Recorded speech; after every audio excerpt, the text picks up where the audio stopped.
Oke, halo guys, welcome back to Korea Ramit bersama orang Korea yang medok. Oke, Popo, kali ini aku mau menceritakan kasus pembunuhan yang terjadi di Korea. Tapi yang menarik, kasus ini terjadi di Goseon. Nah, Goseon ini ya boleh misalnya nggak tahu Goseon, tak jelaskan. Goseon itu rodok mirip sama kos-kosan, tapi kamarnya jauh lebih kecil dan kadang itu tembok antar kamar itu bukan batu, bukan dari batu dan semen, tapi biasanya cuma triplek. Jadi misalnya orang sebelah itu nyanyi nangis itu biasanya kedengaran. Nah, segitunya, dan ini memang merupakan tempat yang harganya sangat terjangkau, tapi jujur bukan tempat terbaik untuk ditinggali. Memang murah banget, tapi yo ada harga, ada kualitas lah. Dan di video kali ini aku mau menceritakan kisah pembunuh yang terjadi di Goseon. Kok bisa dan apa yang terjadi? Mari kita mulai. Oke, kejadian yang mau aku ceritakan ini terjadi di tahun 2025 bulan Januari. Jadi masih baru 1 tahun yang lalu, nggak ada 2 tahun yang lalu. Nah, lebih tepatnya pada tanggal 5 Januari tahun 2025 di kota Seoul, Yeongdeungpo, Dorimdong. Nah, Yeongdeungpo ini bisa dibilang nggak terlalu jauh dari kantornya KBS. Pagi itu ada polisi dan juga tim forensik yang meluncur ke sebuah goseon yang ada di Yeongdeungpo, Dorimdong. Nah, sesampainya di situ, polisi dan juga tim forensik ini langsung masuk ke kamar nomor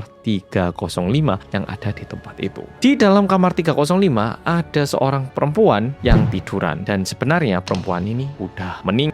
Tim forensik langsung memindahkan perempuan ini ke tempat forensik untuk dicari tahu mengapa perempuan ini meninggal, sedangkan polisi yang datang mengecek identitas korban. Korban yang meninggal itu bermarga Hyun dan berusia 28 tahun dan perempuan ini mulai tinggal di goseon tersebut mulai tanggal 11 Oktober tahun 2024. Jadi baru sekitar 3 bulanan tinggal di tempat itu. Sedangkan tim forensik yang memeriksa badan korban menemukan beberapa luka yang menunjukkan mengapa perempuan ini meninggal. Yang pertama, tim forensik menemukan beberapa luka perlawanan, yang berarti di saat perempuan ini hidup, kemungkinan besar dia diserang atau kedatangan sebuah bahaya sehingga dia berusaha melawan orang tersebut. Dan luka lainnya yang ditemukan oleh tim forensik adalah luka cekik di bagian leher, dan ini merupakan luka yang mengakibatkan kematian perempuan itu. Dan tim forensik memperkirakan perempuan ini meninggal sekitar tanggal 4 Januari alias 1 hari sebelumnya dan untuk jam sekitar 10 malam hari. Nah, tentunya polisi yang datang ke tempat itu juga bingung. Kok bisa ada seseorang meninggal di tempat ini, tapi orang yang tinggal di kamar sebelah itu nggak ada yang sadar? Udah gitu, mana mungkin pembunuhan terjadi setenang itu? Tapi setelah polisi mencari tahu lebih lanjut tentang perempuan ini, polisi jadi lebih kaget karena perempuan ini ditemukan di kamar 305, tapi sebenarnya kamar perempuan ini adalah 309 dan kebetulan kamar 305 sama 309 ini hadap-hadapan. Jadi kamar korban itu sebenarnya di sini, tapi ditemukan meninggal di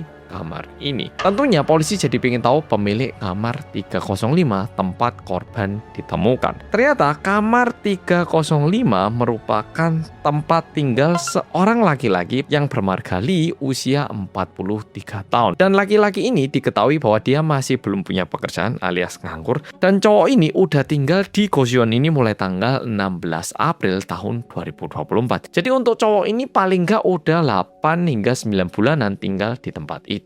Sekarang pertanyaannya, kok bisa perempuan ini meninggal di kamarnya cowok yang bermarga Lee, dan apakah cowok ini kenal sama korban atau tidak? Ternyata setelah dicari tahu, di saat korban pindah ke goseon ini, perempuan ini jadi kenal dengan cowok itu. Mungkin karena kamarnya hadap-hadapan. Dan 1 bulan setelah itu, di bulan November tahun 2024, si cowok ini ternyata sempat tanya nomor HP korban. Kalau berdasarkan cowok ini bilang kalau yang tinggal di goseon ini kebanyakan orang-orang tua yang nggak punya uang, tapi baru kali ini saya ngelihat anak muda yang tinggal di sini. Saya kan juga nggak terlalu tua, kata cowok berusia 43 tahun melihat cewek berusia 28 tahun, dan dia bilang karena saya ngerasa mungkin kita banyak common ground, mungkin kita banyak kesamaan, jadi ya saya rasa mungkin kita bisa lebih dekat. Nah, saya tanya nomor HP, tapi ya saya nggak diberitahu tuh nomor HP, ya sebatas itu hubungan kami. Nah, cowok itu bilang seperti itu. Polisi akhirnya mulai menginvestigasi lebih lanjut dan polisi juga mulai mengecek kamar 309 alias kamar milik korban. Kamar milik korban terlihat sangat berantakan, terkesan kayak seseorang itu sengaja datang dan menggeledah sesuatu. Jadi bukan kayak datang untuk mencuri, tapi terkesan kayak sengaja menggeledah, mengorak-arik dan ditinggal seperti itu. Dan yang mengagetkan, di siang hari tanggal 5 Januari tahun 2025, ada seorang laki-laki yang datang ke kantor polisi dan bilang kalau dirinya membunuh seseorang kemarin. Dan cowok yang datang ke kantor polisi ini merupakan cowok bernama Gali yang tinggal di kamar 309. Cowok itu akhirnya ngaku kalau dia membunuh cewek yang meninggal di dalam kamarnya. Seketika itu cowok itu langsung diperiksa darahnya. Siapa tahu cowok ini ngobat ataupun mengonsumsi alkohol berlebihan. Tapi setelah dicek ternyata cowok ini baik-baik saja. Sehingga polisi tanya, Pak Li, berarti Pak Li tahu pagi ini kita udah ngecek lokasi dan kita juga sempat tanya ke Bapak. Bisa diceritakan Pak apa yang sebenarnya terjadi sampai Bapak membunuh korban? Mendengar pertanyaan itu, Pak Li menjawab seperti ini. Jadi gini, tanggal 4 itu kan saya kebetulan lagi mau keluar dari kamar. Nah, saya papasan sama si Yun itu. Nah, terus saya mau ngajak ngomong, saya ajak ke kamar saya. Nah, enggak tahu kenapa cewek itu tiba-tiba bilang, Pak ngapain sih Pak gitu. Nah, saya kaget, kan saya nggak ngapa-ngapain tuh. Nah, ceweknya kaget, akhirnya saya tutup mulutnya. Nah, waktu saya tutup mulutnya, cewek ini tiba-tiba bilang, tolong gitu. Nah, itu bikin saya sedikit kaget. Nah, akhirnya saya cek dan ternyata meninggal Pak. Lalu polisi tanya, berarti Bapak yang membunuh? Kalau begitu Bapak kenapa Pak menggeledah kamar korban? Itu gini, jadi untuk kamar itu saya cuma pengen tahu si cewek ini hidupnya kayak apa. Nah, saya geledah-geledah, ternyata saya nemu ini SIM-nya. Ya udah, itu aja yang saya ambil. Saya nggak ada maksud lain, saya cuma pengen tahu aja perempuan ini tinggalnya kayak apa. Saya tuh nggak pernah pacaran, jadi saya nggak tahu perempuan itu gimana. Jadi saya cuma bener pengen tahu aja, tapi ceweknya ini overreact. Nah, itu yang bikin saya kaget, lalu nggak sengaja saya bunuh. Lalu polisi tanya lagi, baik Pak, kami udah catat. Bapak apakah setelah itu melakukan hal yang lain atau sudah setelah menggeledah barang? Pak Li yang juga merupakan pelaku bilang seperti ini. Jadi saya kan seperti yang udah saya bilang tadi, saya tidak pernah pacaran, saya tidak terlalu tahu lah tentang perempuan. Nah, setelah itu perempuan mati, nah saya pengen tahu Pak badan perempuan itu kayak apa. Jadi saya buka, saya lihat, coba saya pegang, ya coba saya raba-raba pakaian yang bawah saya lepas, lalu ya saya cobalah melakukan tapi tidak berhasil.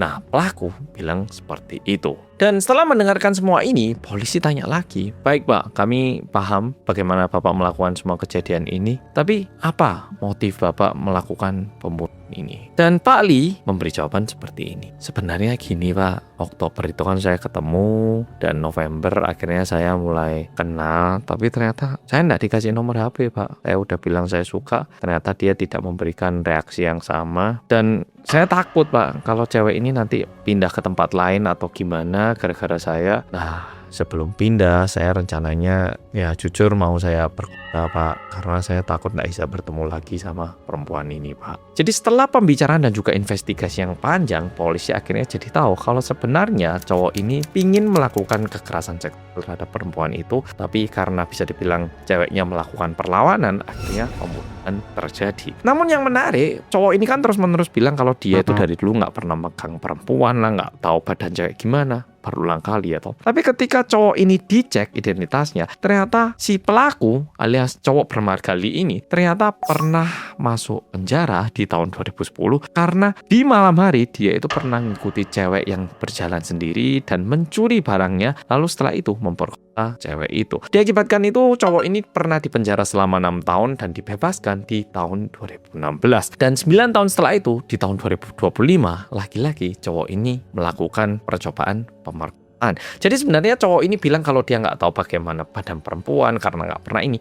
Itu sebenarnya bohong karena di tahun 2010 dia jelas-jelas pernah melakukan kekerasan seksual. Dan setelah mendengarkan semua ini, profiler yang mendengarkan kasus ini bilang seperti ini. Cowok ini jelas-jelas udah sangat merencanakan ini. Karena untuk melakukan pembunuhan di tempat yang sangat sempit dan juga yang sangat sunyi, cowok ini harus merencanakan dengan baik-baik. Kalau orang sebelah dengar gimana? Pasti bakal ketahuan ya toh. Sehingga dia itu tentunya sudah sangat merencanakan, dan bahkan bagaimana kejadian ini bisa terjadi pun diperkirakan cowok ini sangat menunggu-nunggu korban. Karena di Goseon itu kamarnya benar-benar kecil dan sempit. Hanya ketika mereka keluar kamarnya itu bakal langsung dikunci karena semua barang berharga itu ada di dalam. Tapi waktu korban ditemukan meninggal, kamarnya kan terbuka ya toh. Sehingga kemungkinan besar pelaku itu nunggu korban keluar sebentar dari kamar. Mungkin ke toilet sebentar atau ngambil air sebentar. Nah, di celah itu cowok ini datengin dan tarik masuk ke kamar, bilangnya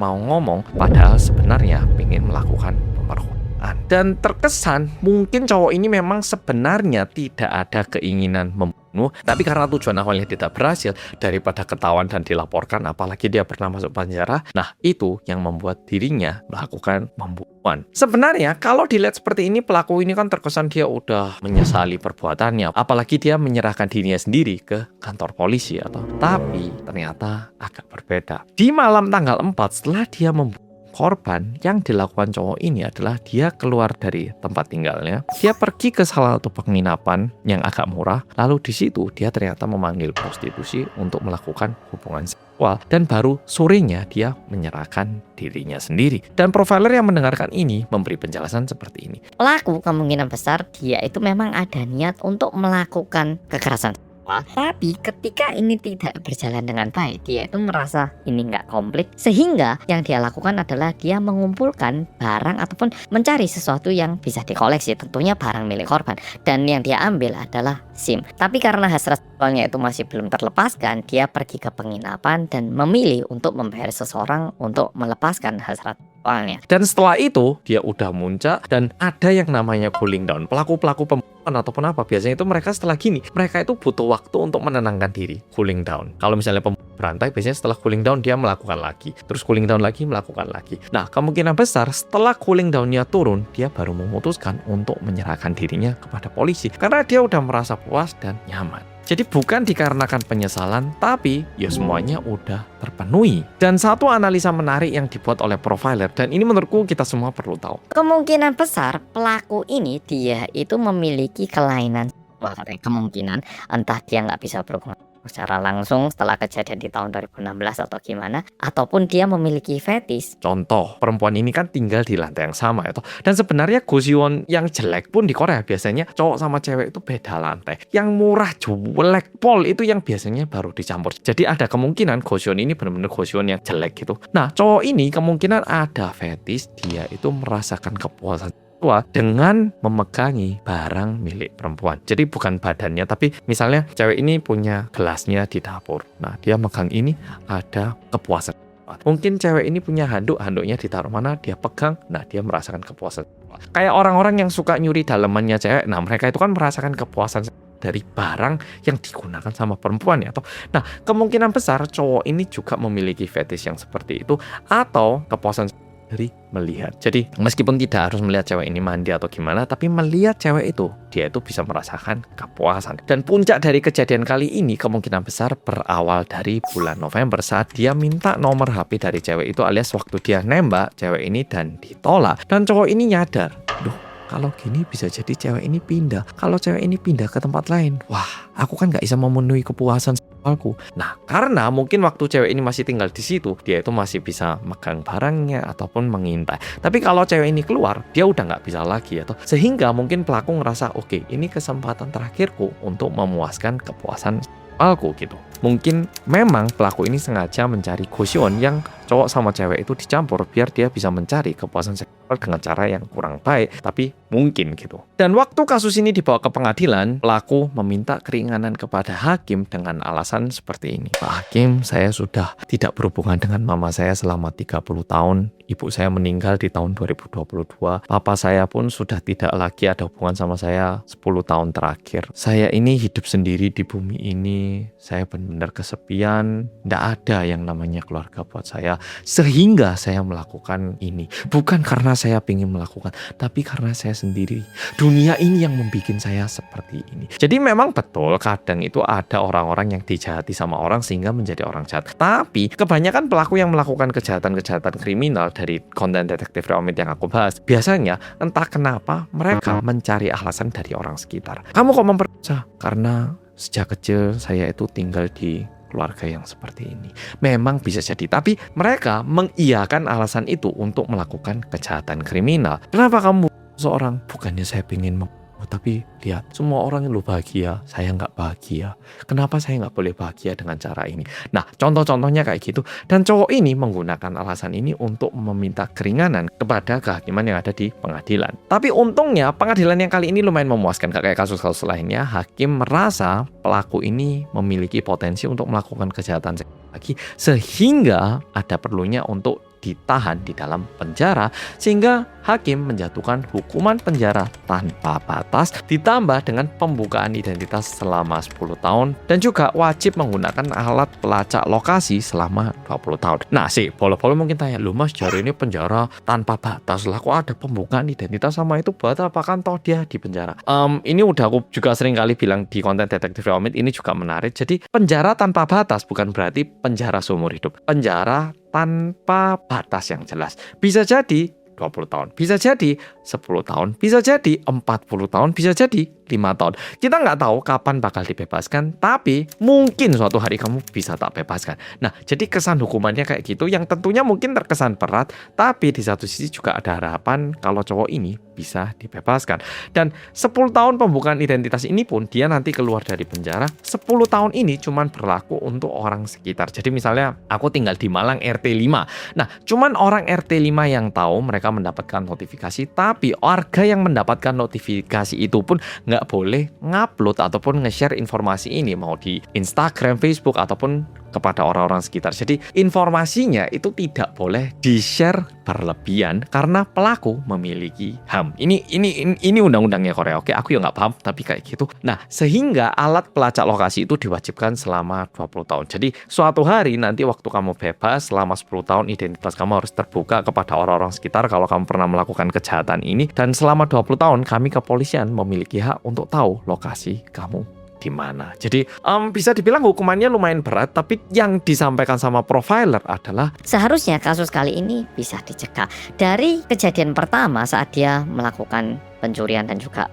pemerasan di tahun 2010, seharusnya pengadilan itu udah mewajibkan mungkin alat pelacak lokasi ataupun lainnya biar hal ini tidak terjadi. Tapi sayangnya kehakiman waktu itu ngasih hukuman terus dibebaskan. Sama saja kayak harimau kita tangkap bentar, habis itu kita lepas lagi di kota. Pastinya dia mencari mangsa lagi dan lagi-lagi membuat olah seperti ini. Dan sebenarnya melebihi itu, satu pesan yang juga perlu kita ambil adalah ini mungkin sama ya, di Indonesia juga mungkin sama, apalagi sekarang kita hidup di kota, kadang kita tinggal di kos-kosan, kamar sebelah itu siapa, dia ini orang mana, dia itu pekerjaannya apa, kita nggak peduli dan kita nggak tahu. Kadang kalau kita tanya dibilang, oh ini kok mau cari tahu aja, ini ganggu, ya kan. Sehingga kadang kita itu hidup di tempat yang sangat dekat tapi tidak peduli dengan orang sekitar. Andaikan di Gojeon yang sangat kecil itu mereka saling peduli, mungkin kejadian ini pun bisa dicegah. Tapi sayangnya kehidupan zaman sekarang, ketika kita peduli dibilang kok ikut-ikut, ngapain ikut campur. Sehingga kadang kita berusaha untuk tidak peduli sama orang sekitar. Padahal manusia adalah makhluk sosial yang pada dasarnya kita itu harus saling membantu dan juga saling dibantu. Oke, Popol, video kali ini sampai di sini. Terima kasih sudah nonton dan sampai jumpa di video berikutnya. Buat Popol yang tinggal di kota, oke. Memang di kota itu kadang aman, ada satpam, ada apartemen gini. Tapi ada perlunya juga kita membangun kepercayaan dengan orang-orang sekitar. Siapa tahu suatu hari kita butuh bantuan dari orang itu. Tanpa kita bilang pun orang itu bakal tahu kalau kita butuh bantuan. Dan mungkin ada perlunya juga kita juga ngelihat. Waktu kita jalan tuh nggak cuma lihat HP, tapi lihat, orang itu kayaknya diikuti cowok random ya. Kayak gitu itu. Oke, Popol, makasih sudah nonton video kali ini. Dan sampai jumpa di video